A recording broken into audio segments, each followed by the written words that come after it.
सरस्वती नमः। सर्वेभ्यो नमः।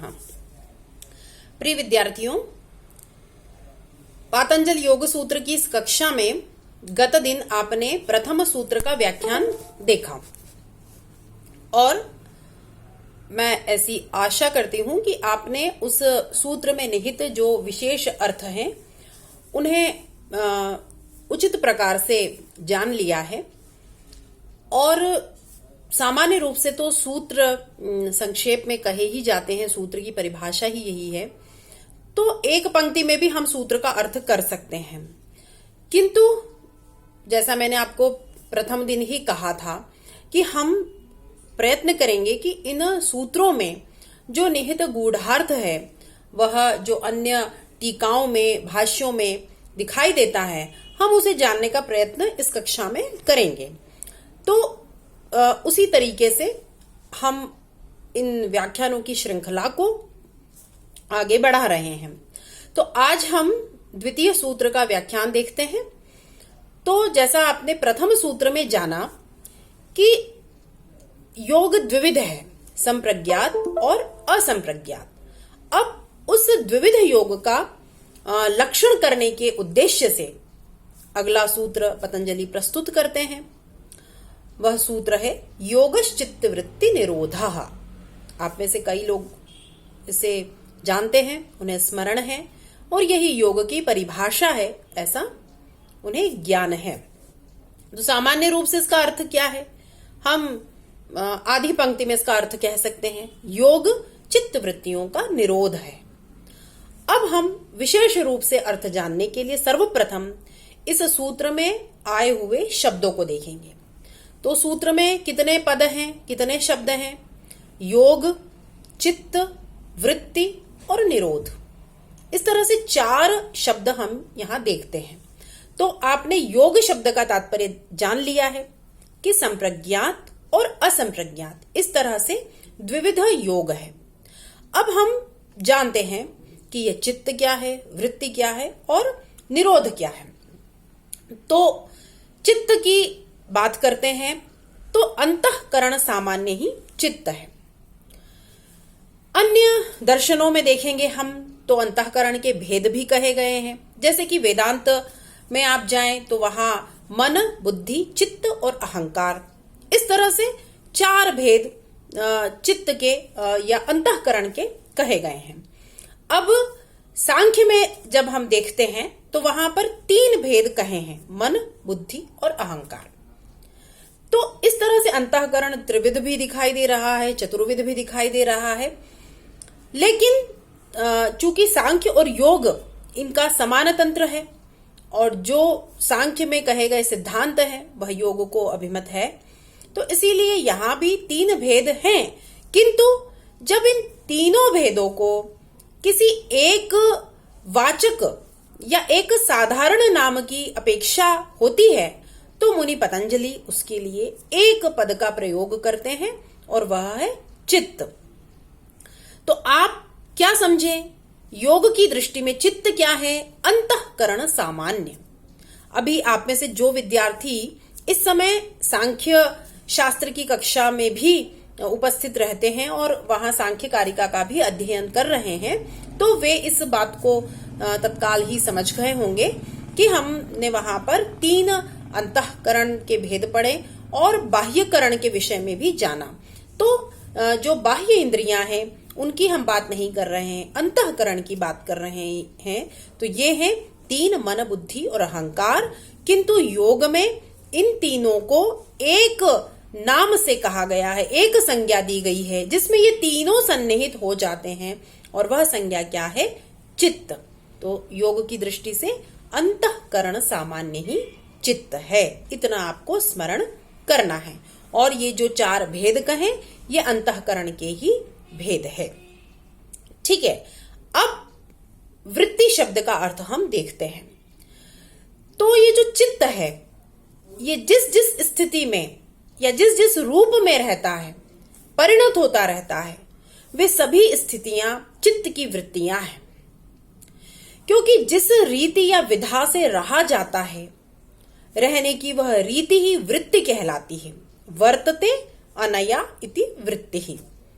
अब ये चित्त तो अनेक रूपों में परिणत होता है, इसीलिए चित्त की वृत्तियां कितनी हो सकती है? असंख्य हो सकती है।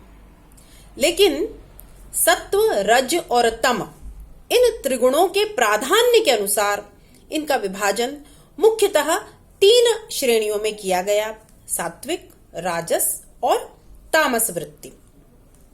आगे हम देखेंगे कि इन वृत्तियों का विभाजन ज्ञान के रूप भेद के आधार पर 5 प्रकार से किया जाएगा, और प्रमाण, विपर्य, विकल्प, निद्रा, स्मृति इत्यादि जो हमने जब पातंजल योग दर्शन के सभी पादों का सारांश जाना था, तब हमने इस बात को भी जाना था कि इस तरह से 5 भेद करते हुए पतंजलि ने एक सूत्र प्रस्तुत किया है। उसे अभी हम आगे इसी क्रम में पढ़ने वाले हैं। तो आप योग को जान गए, चित्त को समझे, वृत्ति को आपने जाना कि इस शब्द का यहाँ क्या तात्पर्य है। अब निरोध शब्द का क्या अर्थ है, इसे हम देखते हैं। तो सामान्य रूप से निरोध शब्द का अर्थ है रोकना या निग्रह करना। नि उपसर्ग है, रुद्ध धातु है और घय प्रत्यय है यहाँ पर। तो जब संस्कृत में शब्दों को इस तरह से भी देखा जाएगा कि वहां कौन सा उपसर्ग है, कौन सा प्रत्यय है, क्या प्रकृति है, प्रकृति अर्थात क्या धातु है वहां, तो इस दृष्टि से भी मैंने आपको यह बता दिया। तो ये सामान्य अर्थ आप जाने, उसका अर्थ है रोकना या निग्रह करना। अब अभी आपने जाना कि यह चित्त त्रिगुणात्मक है। सात्विक, राजस और तामस ये इसके व्यापार हैं, इसकी स्थितियां हैं या उसकी वृत्तियां हैं। इन वृत्तियों को रोकना, इन चित्त व्यापारों को रोकना, इन विभिन्न स्थितियों को रोकना, ये जो चित्त के सभी व्यापार है, इनका निग्रहण कर लेना ही निरोध है। अब यहां एक तथ्य और स्पष्ट कर लिया जाए कि इन वृत्तियों के निरोध का तात्पर्य यह नहीं है कि इनका सर्वथा अभाव हो जाएगा, अपितु इन चित्त वृत्तियों का चित्त में लय हो जाना ही निरोध है। अर्थात ये वृत्तियां इस चित्त में लीन हो जाती है। तो कोई आपसे कहे कि यहां पर इस निरोध शब्द का क्या तात्पर्य है, तो आप बताएंगे कि वृत्तियों का चित्त में लय हो जाना ही निरोध है। तो इस तरह से चारों पदों का अर्थ आप समझे: योग, चित्त, वृत्ति और निरोध। अब सूत्र को हम देखें तो इसमें जो विशेष अर्थ हैं वे शीघ्र ही अब स्पष्ट हो जाएंगे, क्योंकि आपने सूत्र के सभी पदों को जान लिया है। संप्रज्ञात समाधि भी योग है, असंप्रज्ञात समाधि भी योग है। चित्त त्रिगुणात्मक है, प्रकाशशील होना, चेष्टाशील होना और स्थैर्यशील होना, ये उसके गुणधर्म दिखाई देते हैं, क्योंकि वो त्रिगुणात्मक है। सत्व के उद्रेक से वह प्रकाशित करता है, रजोगुण के कारण वह चंचल होता है और तमोगुण के प्रभाव से वह प्रतिबंधित होता है, उसमें मूढ़ता आती है। तो जब जब जैसा प्रभाव होगा वैसा वैसा चित्त परिणत हो जाता है। जब प्रकाशशील चित्त होता है और वह सत्व, रजोगुण और तमोगुण से लब्ध संसर्ग हो जाता है, तब वह ऐश्वर्य का प्रेमी होता है।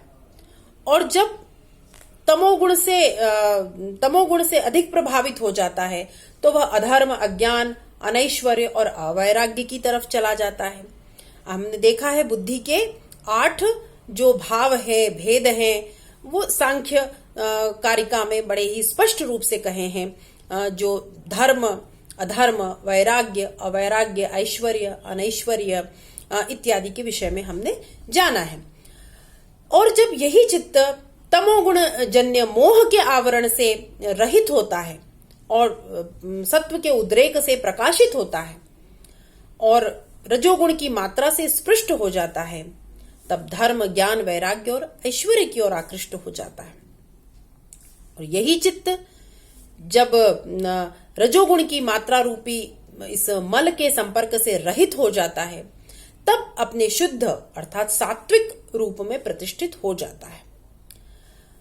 बुद्धि तथा पुरुष के जो उनका विविक्त होना है, उनके विवेक के ज्ञान रूप का की जो उपस्थिति है, उस रूप को वह प्राप्त करता है और धर्म में एक समाधि की स्थिति तक पहुंचने वाला हो जाता है। इसे ही योगी लोग पर प्रसंख्यान कहते हैं। तो अब सारांश रूप में यह जानिए कि जैसा जैसा प्रभाव चित्त पर पड़ता है, सत्वगुण का, रजोगुण का, तमोगुण का, वैसा वैसा वह चित्त परिणत होता जाता है और उसी तरह के व्यवहार मनुष्य करता हुआ दिखाई देता है।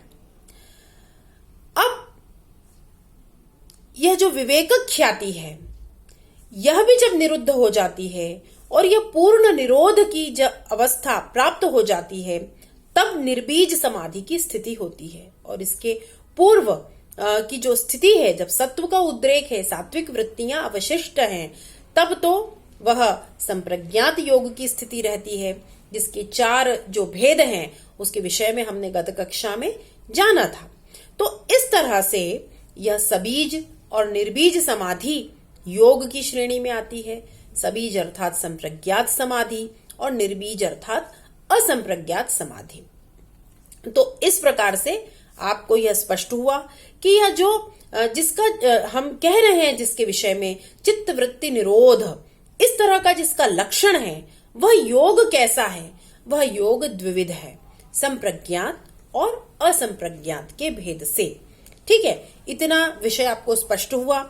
अब कोई कहे कि राजस और तामस वृत्ति का, केवल राजस वृत्ति का निरोध हो जाए, या केवल तामस वृत्ति का निरोध हो जाए, या केवल सात्विक वृत्ति का निरोध हो जाए, तो क्या कैवल्य की प्राप्ति हो सकती है?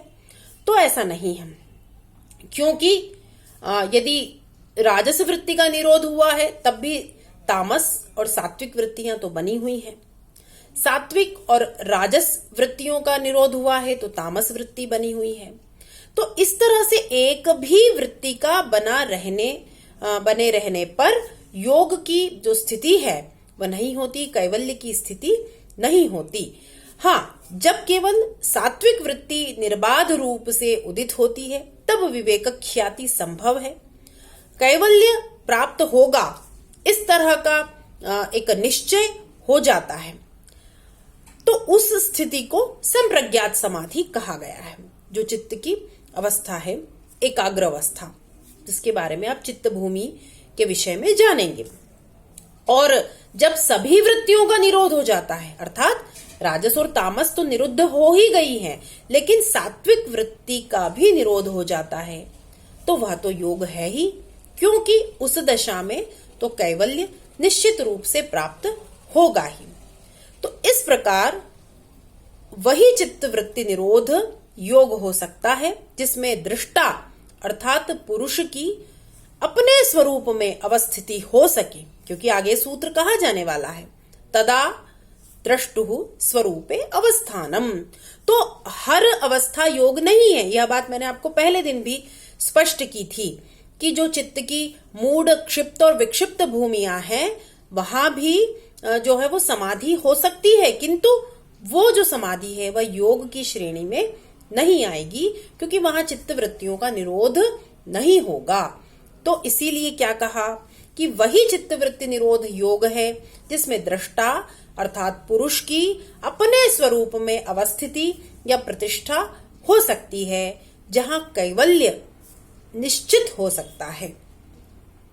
और तभी यह जो योग का लक्षण है, यह जो योग की परिभाषा है, यह ठीक ठीक संगति को प्राप्त करती है।